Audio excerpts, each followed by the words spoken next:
యోబు గ్రంథం 17వ అధ్యాయం. నా ప్రాణము సమసిపోయెను, నా దినములు తీరెను, సమాధి నా నిమిత్తము సిద్ధమయ్యున్నది. ఎగతాళి చేయువారు నా యొద్ద చేరియున్నారు, వారు పుట్టించు వివాదములు నా కన్నులకెదురుగా నున్నవి. ఏర్పాటు చేయుము, దయచేసి నా నిమిత్తము నీ అంతట నీవే పూటపడుము.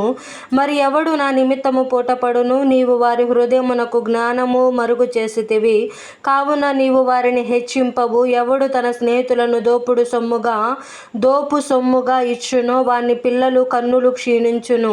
ఆయన నన్ను జనులలో సామెతకాస్పదముగా చేసియున్నాడు. నలుగురు నా ముఖము మీద ఉమ్మివేయుదురు. నా కనుదృష్టి దుఃఖము చేత మందమాయెను, నా అవయవములన్నీయు నీడవలె ఆయను. యథార్థవంతులు దీనిని చూచి ఆశ్చర్యపడుదురు, నిర్దోషులు భక్తిహీనుల స్థితి చూచి కలవరపడుదురు. అయితే నీతిమంతులు తమ మార్గమును విడువక ప్రవర్తించుదురు, నిరపరాధులు అంతకంతకు బలము నొందుదురు. మీరందరూ నా యొద్దకు రండి, మరలా దయచేయుడి.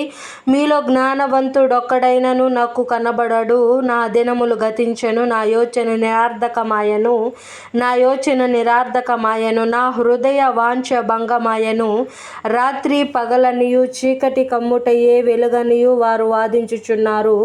ఆశ ఏదైనా నాకుండిన ఎడల పాతాళము నాకు ఇల్లు అను ఆశయే చీకటిలో నా ప్రక్క పరుచుకొనుచున్నాను.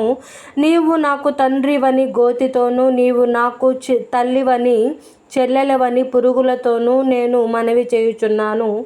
నాకు నిరీక్షణ ఆధారమేది? నా నిరీక్షణ ఎవనికి కనబడును? ధూళిలో విశ్రాంతి దొరకక అది పాతాళపు అడ్డుకొమ్మల యొద్దకు దిగుచున్నది. దేవుడి పరిశుద్ధ వాక్యం మనం వెనుకడంగా భద్రపరచి దించునుగాక. ఆమేన్.